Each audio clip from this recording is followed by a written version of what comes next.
আসসালামু আলাইকুম রহমতুল্লাহ। আজকে আমি তোমাদের এইচএসসি বাংলা দ্বিতীয় পত্রের উচ্চারণ অংশ নিয়ে আলোচনা করব। উচ্চারণ অংশের কমনলি প্রবলেমটা হলো অধিকাংশ স্টুডেন্টরা উচ্চারণ অংশে যে নিয়মকানুনগুলো গাইডে নোটে লেখা থাকে এগুলো অধিকাংশ হচ্ছে বুঝতে পারে না। বুঝতে না পারার যে কারণগুলো আছে সেগুলো চিহ্নিত করে আজকে আমি একদম সহজ টেকনিকে তোমাদেরকে এগুলো শিখিয়ে দিব। তোমরা এগুলো ইনশাল্লাহ আর বুঝবে না। তোমরা দেখো আমি যে নিয়মটা শিখাবো এটার সাথে গাইডের নিয়ম কারণ থেকে হচ্ছে অনেক সহজ পদ্ধতিতে তোমরা এটা মানে কয়েকবার পড়লে ইনশাল্লাহ টেকনিকে তোমরা শিখে ফেলবা। তো উচ্চারণ অংশ থেকে কমনলি চারটা কোশ্চেন তোমাদের আসে। চারটা কোশ্চেন। প্রথমটা হচ্ছে বফলা উচ্চারণের যে কোনো পাঁচটি নিয়ম লিখো। 2 নম্বর আসে হচ্ছে মফলা উচ্চারণের যে কোনো পাঁচটি নিয়ম লিখো। 3 নম্বর আসে হচ্ছে অধ্বনি উচ্চারণের 5টি নিয়ম লিখো। 4 নম্বর আসে হচ্ছে এ ধ্বনি উচ্চারণের 5টি নিয়ম লিখো। তো আমি এই চারটা উচ্চারণের যে 5টা করে নিয়ম আছে এই নিয়মকানুনগুলোকে একদম সহজ পদ্ধতি তোমাদের সামনে উপস্থাপন করব। তো আমরা শুরু করতে পারি আমাদের অংশটুকু। আমাদের প্রথম উচ্চারণের যে নিয়মটা আছে সেটা হচ্ছে বফলা উচ্চারণের নিয়ম। তো বফলা উচ্চারণের যে নিয়ম কানুনগুলো আছে সেগুলো আমরা একটু জানার চেষ্টা করি। প্রথমে আমরা একটু জানি যে বফলা উচ্চারণ কি। বফলা মানে কি? বফলা হচ্ছে আমরা বয়ের উচ্চারণ কখন হবে। দেখবা যে কিছু কিছু বর্ণের নিচে হচ্ছে বটা সংক্ষিপ্ত আকারে হচ্ছে লেখা থাকে। এখন কখনো দেখা যায় সে যে বটা আছে সে বটার কখনো উচ্চারণ হয় আবার কখনো হয় না। তো বয়ের উচ্চারণ কখন হবে আর কখন হবে না সেটার নিয়ম কারণই হচ্ছে মূলত বফলা উচ্চারণ। যেমন এখানে উদাহরণগুলো খেয়াল করো। এই যে এখানে প্রথম উদাহরণটা জলন্ত লেখা হয়েছে।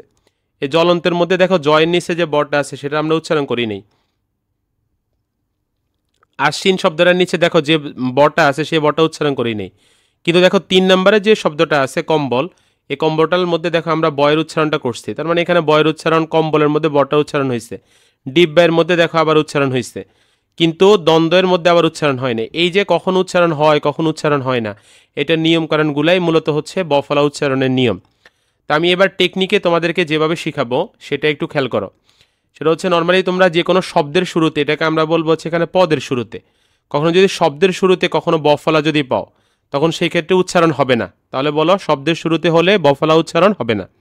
আমার সাথে ক্লাসের মতো করে তোমরা বারবার আমার সাথে সাথে বলো, তাহলে দেখবা যে মনে রাখতে পারবা। তাহলে প্রথমটা কি বলছি যে হচ্ছে যদি পদের শুরুতে বা শব্দের শুরুতে যদি বফলা থাকে তাহলে সেটা উচ্চারণ কি হবে না, তাহলে এটা উচ্চারণ হবে না।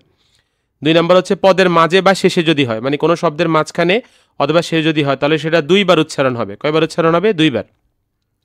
কখনো যদি দেখো যে হচ্ছে ময়ের সাথে হচ্ছে বফলা আছে অর্থাৎ ম প্লাস ব আছে তখন উচ্চারণ হবে। তাহলে বলো তো প্রথমটা কি ছিল? শব্দের শুরুতে থাকলে উচ্চারণ হবে না। 2 নম্বরটা কি ছিল? শব্দের মাঝে বা শেষে থাকলে 2বার উচ্চারণ হবে। 3 নম্বরটা হচ্ছে ময়ের সাথে যদি কখনো ব যদি যুক্ত হয় তখন সেক্ষেত্রে উচ্চারণ হবে। 4 নম্বরটা হচ্ছে যদি বয়ের সাথে যদি কখনো বফলা হয় তখন সেক্ষেত্রে উচ্চারণ হবে।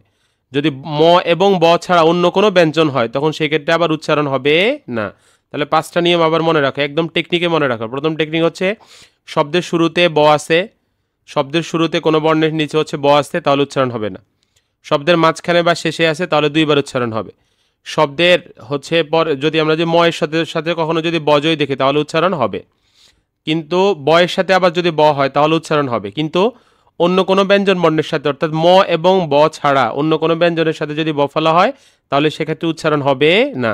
তো পরীক্ষাতে আমি এখন যে টেকনিকে বলছি এই টেকনিকে এইরকম করে পরীক্ষাতে তোমরা লিখতে পারবে না। এটা জাস্ট হচ্ছে মনে রাখবা।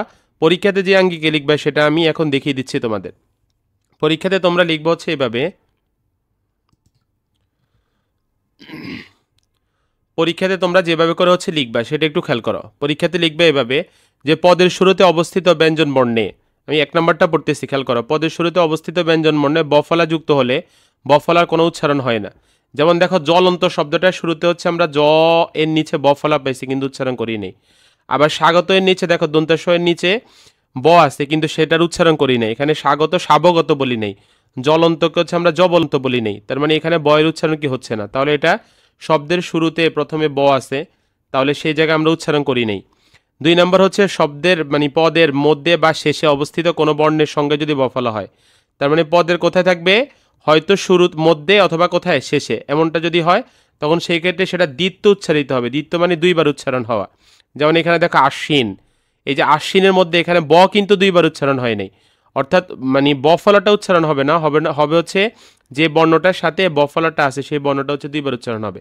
যেমন আশ্বিনকে আমরা দেখো আশবিনও বলি নেই, আবার হচ্ছে এখানে আব্বিনও বলি নেই, আমরা এখানে আশ্বিন মানে তালব্যশটাকে হচ্ছে দুইবার উচ্চারণ করছি।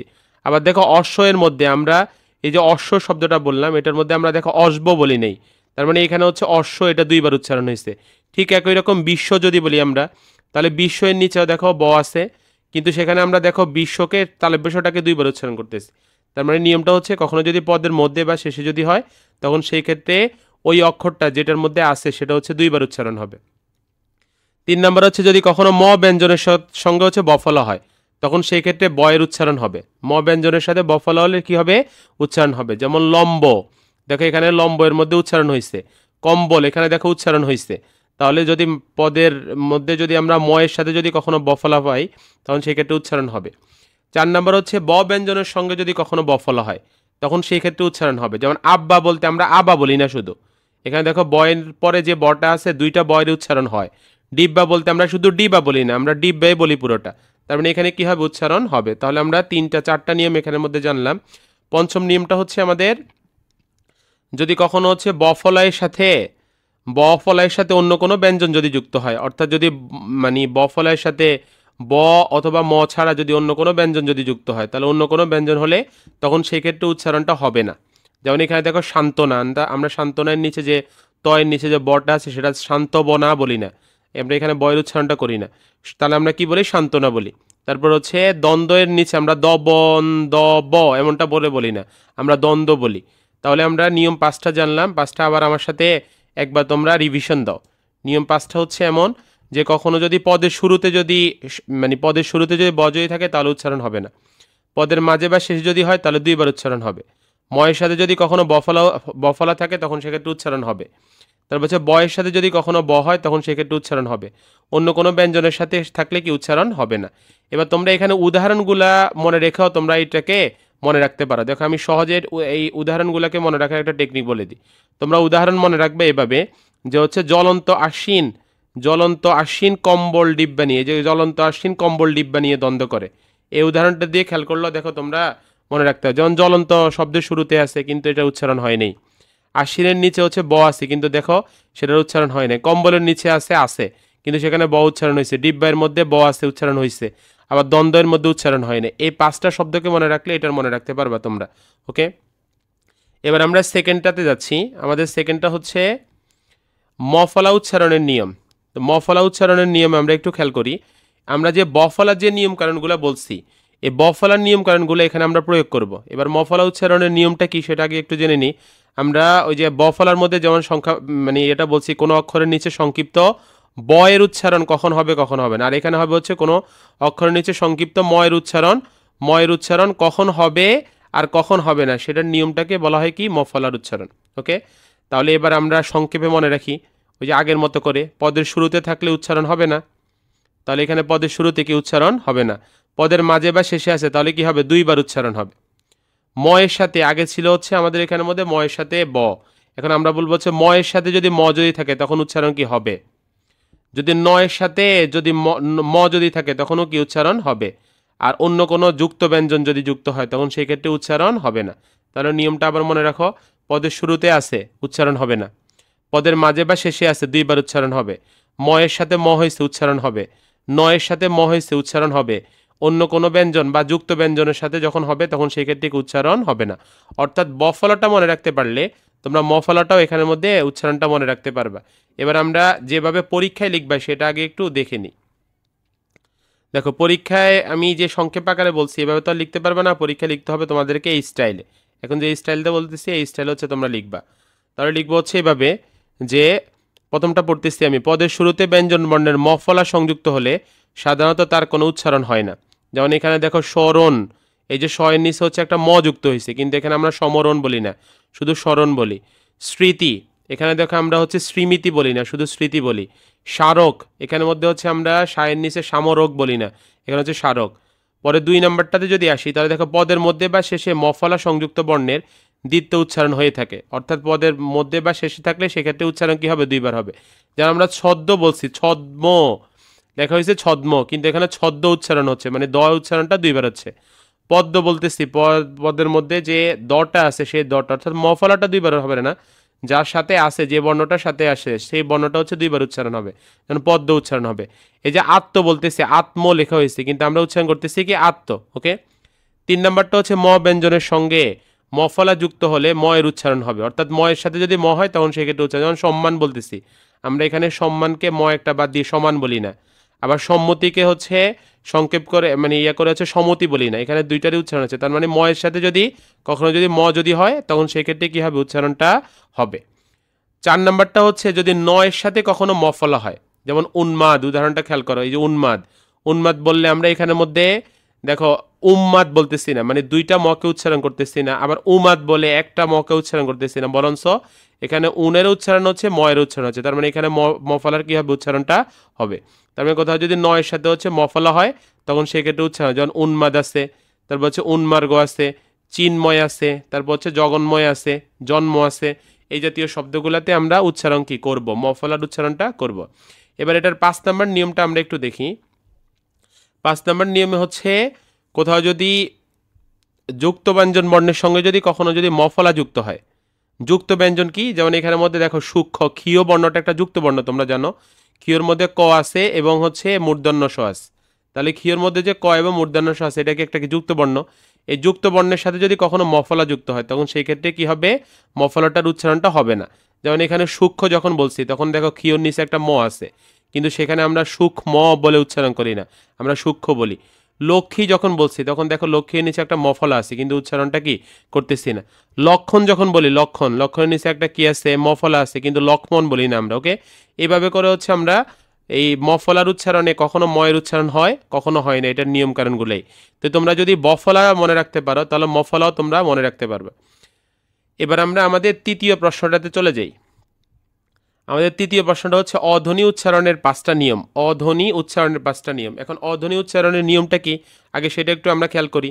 প্রথম লাইনটা খেয়াল করো, অধ্বনি উচ্চারণে মনে রাখবা কখনো অ এর উচ্চারণ অ এর মতো করে হয়, মানে স্বরে ও যখন বলি তখন স্বরে ও এর উচ্চারণ কখনো স্বরে ওর মতো হয়, আবার কখনো হচ্ছে ও এর মতো হয়। এখন কখন স্বরে এর উচ্চারণ স্বরে ওর মতো হবে, আবার কখনো কখনো হচ্ছে ও এর মতো হবে, এটার নিয়ম কারণকে বলা হচ্ছে অধ্বনির উচ্চারণ। তো আমরা আবার নিয়মটা একটু মনে করি, মানে অ এর উচ্চারণ কখনো স্বরেওর মতো হবে, আবার কখনো হচ্ছে ও এর মতো হবে। তো এইটা কোনটা কখন ব্যবহৃত হবে সেটার নিয়ম কারণকে কি বলা হয়, অধ্বনি উচ্চারণের নিয়ম বলা হয়। যেমন এখানে আমরা সংক্ষেপে এটা যেটা মনে রাখবো সেটা খেয়াল করো। এই কথাগুলোকে একটু সূক্ষ্মভাবে মানে বারবার বুঝে ইয়ে করলে তোমরা পরীক্ষাতে লিখতে পারবা। শুধু মুখস্থের মতো চিন্তা করে গেলে অনেকটা লিখতে পারবা না, একটু বুঝে নাও, দেখবা যে লিখে ফেলতে পারবা। এবার যেভাবে করে করে তুমি হচ্ছে অধ্বনির উচ্চারণটা মনে রাখবে সেটা 1 নম্বর টেকনিক হচ্ছে কখনো অ এর পরে যদি জ ফলা হয়, এই যে এইরকম করে হচ্ছে বাঁকা যে চিহ্নটা আমরা ব্যবহার করি ধরো বাক্য লিখতে, এই যে আমরা বাক্য এর পরে একটা ক জফলা দিছি না, এই যে এইটাকে বলা হচ্ছে জফলা। তো আমরা যখন হচ্ছে জফলাটা ব্যবহার করি, যখন অ এর পরে মানে অ বর্ণটা আছে না, এটার পরে যদি কখনো জফলা যুক্ত হয় তখন অ এর উচ্চারণটা মানে স্বরেওর মতো না হয়েছে ও এর মতো হবে। তাহলে 1 নম্বরটা কি জানলাম, অ এর পরে জফলা হলে ও এর মতো হবে। 2 নম্বরটা হচ্ছে অ এর পরে যদি কখনো রফলা হয়, রফলা হলে অ এর উচ্চারণটা ওর মতো হবে। 3 নম্বরটা হচ্ছে অ এর পরে কখনো যদি ক্ষী হয় তাহলে ও এর মানে অ এর উচ্চারণটা ও এর মতো হবে। 4 নম্বরটা হচ্ছে অ এর পরে যদি কখনো ইউ হয়, ইউ মানে রস্যাও মানে রস্যি দীর্ঘই রস্যাও দীর্ঘাও, এই 4টা বর্ণ যদি কখনো অ এর পরে যদি হয় তখন সেক্ষেত্রে উচ্চারণটা ও এর মতো করে হবে।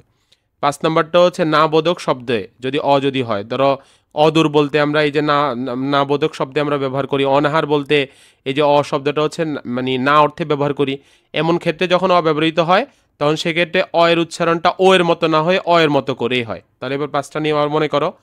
প্রথম নিয়মটা হচ্ছে অ এর পরে যদি জ ফলা হয় তখন ও হবে, অ এর পরে যদি র ফলা হয় তখন ও হবে। 3 নম্বরটা হচ্ছে অ এর পরে যদি ক্ষীয় হয় তখন কি হবে, ও হবে। 4 নম্বর হচ্ছে অ এর পরে যদি ইউ হয় তখন সেই ক্ষেত্রে ও হবে। 5 নম্বরটা হচ্ছে না বোধক অ যদি কখনো ব্যবহৃত হয় তখন সেক্ষেত্রে ও অ এর উচ্চারণটা ও এর মতো করে হয়, সেক্ষেত্রে ও এর মতো করে কি উচ্চারণটা হবে না। এবার আমরা দেখবো হচ্ছে পরীক্ষায় আমরা কিভাবে লিখবো সেটার নিয়মটা আমরা একটু দেখি। পরীক্ষায় আমরা যেভাবে করে হচ্ছে নিয়ম কানুনগুলোকে হচ্ছে লিখবো। 1 নম্বরটা দেখো, 1 নম্বরটা হচ্ছে শব্দের শুরুতে অ এর পরে জফলা যুক্ত ব্যঞ্জন বর্ণ থাকলে সেক্ষেত্রে অ এর উচ্চারণটা ও এর মতো করে হবে, যেটা আমরা একটু আগে শিখে আসছি, অ প্লাস জফলা ইজ ইকুয়াল টু ও এর মতো করে হবে। যেমন দেখো আমরা লিখছি হচ্ছে এখানে অদ্য, কিন্তু উচ্চারণ হয় হচ্ছে এটার অদ্য। আমরা লিখছি এখানের মধ্যে হচ্ছে কন্যা, মানে ক এর উচ্চারণ ক এর মতো করে। এখানে মনে রেখো ক এর পরে কিন্তু এখানে একটা অ আছে, মানে প্রত্যেকটা ব্যঞ্জন বর্ণের পরে একটা অ আছে, এটা তোমাকে মনে রাখতে হবে। তুমি বলতে পারো যে স্যার এখানে তো আমরা অ এর উচ্চারণ পড়তেছি, কিন্তু এখানে কন্যা এর পরে তো এখানে অ নাই, তাহলে এখানে কই অ দিয়ে আমরা নিয়মটা উদাহরণটা কেমনে দিচ্ছি? মনে রাখো এখানে কন্যা এর পরে এই কন্যা যে ক যে ব্যঞ্জন বর্ণটা এটার পরে কিন্তু একটা ও আছে। এখন দেখো আমরা লিখছি কিন্তু কন্যা, কিন্তু উচ্চারণ করি কি আমরা কন্যা, তার মানে এখানে ও এর উচ্চারণটা মানে অ এর উচ্চারণটা ও এর মতো করে হচ্ছে। 2 নাম্বারটাতে আসো, শব্দের প্রথমে অ অক্ষরের পরে মানে শব্দের প্রথমে যদি অ এর পরে যদি রফলা যদি হয়, অ এর পরে কি রফলা, তখন সেই ক্ষেত্রে অ এর উচ্চারণটা ও এর মতো করে হবে। যেমন দেখো আমরা এখানে লিখছি হচ্ছে ক্রম, কিন্তু আসলে এটা শুদ্ধ উচ্চারণটা হচ্ছে ক্রম। আমরা লিখছি এখানের মধ্যে হচ্ছে ব্রত, কিন্তু শুদ্ধ উচ্চারণটা হচ্ছে ব্রত। তাহলে এখানে কি হয়েছে আমাদের রফলা হয়েছে, এই যে এখানের মধ্যে এই যে ক এর পরে এখানে একটা রফলা আছে, ব এর পরে এখানে হচ্ছে নিচে একটা কি আছে রফলা আছে। তাহলে কোথাও যদি এমন রফলা যদি পাই অ এর পরে, তখন সেই ক্ষেত্রে অ এর উচ্চারণটা ও এর মতো করে হবে। এবার 3 নাম্বার নিয়মটা দেখো, সেটা হচ্ছে অ এর পরে যদি কখনো ক্ষীয় হয়, যেমন এখানে দেখো আমরা অ এর পরে ক্ষীয় হলে অ এর উচ্চারণটা ও এর মতো করে হবে। যেমন প্রথম উদাহরণটা খেয়াল করো, এখানে লিখতে হচ্ছে আমরা অক্ষ, কিন্তু উচ্চারণটা হবে হচ্ছে অক্ষ। কি উচ্চারণ হবে? অক্ষ। দেখো লিখছি কিন্তু অক্ষ। 2 নাম্বারটা দেখো এখানে লিখছি কিন্তু আমরা দক্ষ, কিন্তু উচ্চারণটা শুদ্ধ উচ্চারণটা হবে হচ্ছে দক্ষ। ওকে, এবার 4 নাম্বার নিয়মটা শোনো, অ এর পরে যদি আমরা ইউ পাই, ইউ ইউ মানে হচ্ছে রস্বই মানে রস্বি দীর্ঘই রস্বাউ দীর্ঘাউ, এই 4টা বর্ণের কোনটা যদি পাই, তখন অ এর উচ্চারণটা ও এর মতো করে হবে। যেমন আমরা দেখো এখানের মধ্যে লিখছি হচ্ছে অবিমান, কি লিখছি বলো তো? অবিমান লিখছি, কিন্তু উচ্চারণটা কিন্তু আমরা কিন্তু করি হচ্ছে অভিমান। আমরা দেখো এখানে লিখছি হচ্ছে কিন্তু নদী, কি লিখছি বলো? নদী, কিন্তু শুদ্ধ উচ্চারণটা কি? সেটা হচ্ছে আমরা উচ্চারণটা কি করি? নদী করি। তার মানে এখানে অ এর উচ্চারণটা অ এর মতো করে না হয়ে কার মতো করে হয়েছে? ও এর মতো করে হয়েছে। ওকে, এবার আমরা এটার পঞ্চম নিয়মটা একটু দেখি।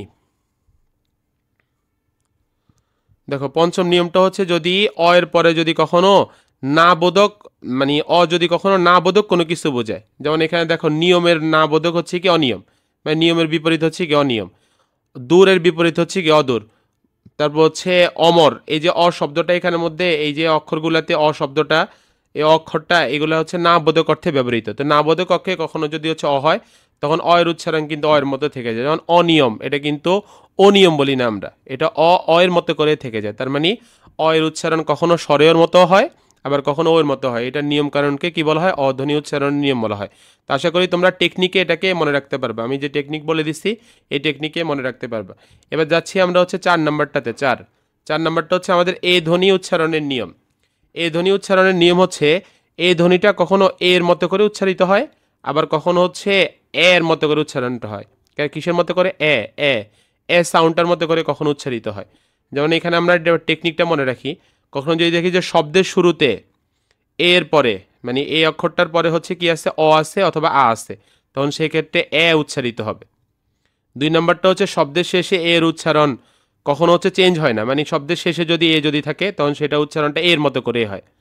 3 নাম্বারটা হচ্ছে একার যুক্ত ধাতুর পরে আ যুক্ত হয়। এখন একার যুক্ত ধাতুটা কি? একার যুক্ত ধাতু আমরা উদাহরণে গেলে এটা মোটামুটি বুঝতে পারবো। এখন এতটুকু মনে রাখো, একার যুক্ত ধাতুর পরে কি হয়, মানে একার আছে না একার, একার যুক্ত ধাতুর পরে আমরা সেখানে হচ্ছে আ থাকলে একার যুক্ত ধাতুর পরে আমরা হচ্ছে আ বসাই। এই 3 নাম্বারটা আমি একটু মানে সামনে নিয়ম কারণে আসতে তোমরা বুঝতে পারবে। এখন জাস্ট টেকনিকটা মনে রাখো, 3টা টেকনিক আবার শুনো। প্রথম টেকনিকটা হচ্ছে যদি কখনো আমরা এর পরে যদি হচ্ছে স্বরে অথবা স্বরেয়া পাই, তখন এর উচ্চারণটা এর মতো না হয় এর মতো করে হয়।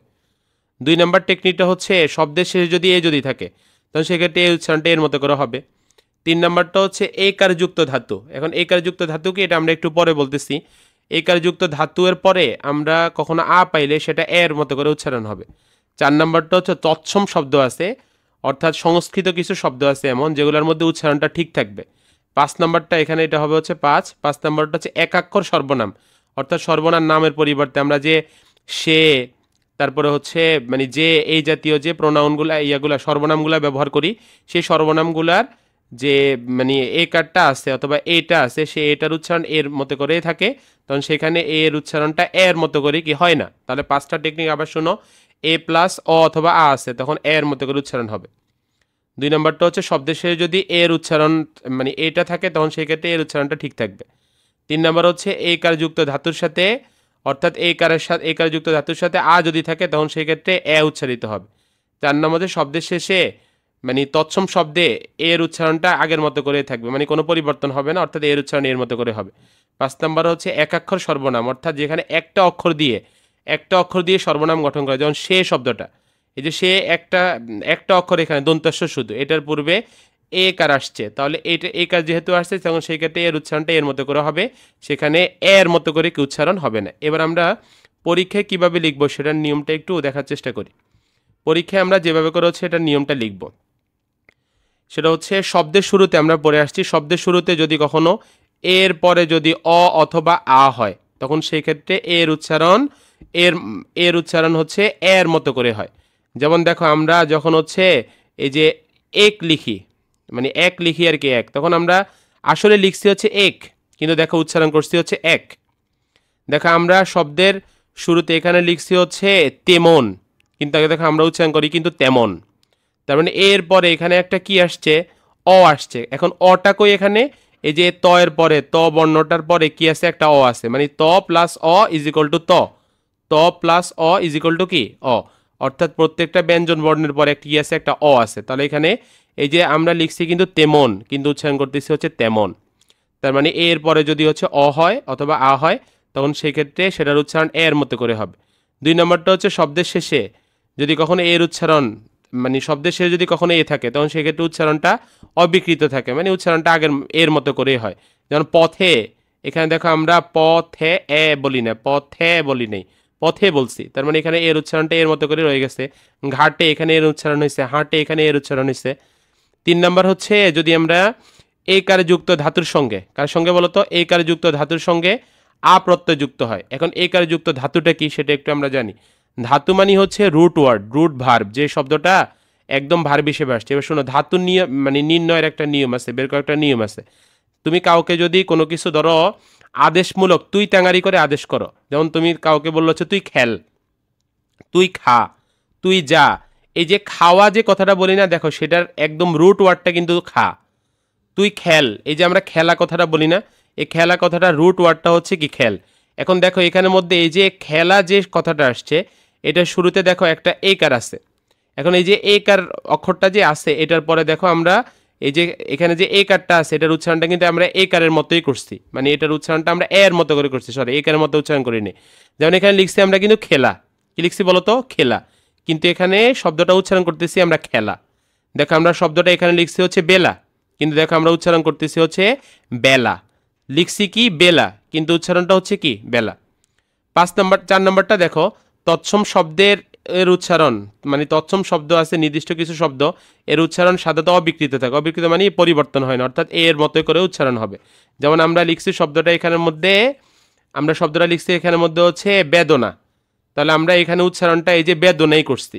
এখানে লিখছি শব্দটা হচ্ছে দেবতা, এখানে দেখো দেবতাই উচ্চারণ করে আনছি, তার মানে এখানে কি হয় না, এই উচ্চারণটা অবিকৃত রয়ে গেছে, অর্থাৎ এখানে এর মতো করে কি উচ্চারণটা হয়নি। 5 নাম্বার হচ্ছে একাক্ষর সর্বনাম, অর্থাৎ যে সর্বনামগুলো একটা অক্ষর আছে, যেমন কে, সে, রে, এই জাতীয় যে অক্ষরগুলো আছে, এগুলো হচ্ছে এক একটা, দেখো কে দ্বারা আমরা কাকে জিজ্ঞেস করি যে কে ও, তারপর হচ্ছে সে, এই যে কারণ নামের পরিবর্তে আমরা সে ব্যবহার করি, এগুলোর মধ্যে এই উচ্চারণগুলা এর মতো করে হয়েছে, এখানে উচ্চারণগুলো কি হয় না, চেঞ্জ হয় না।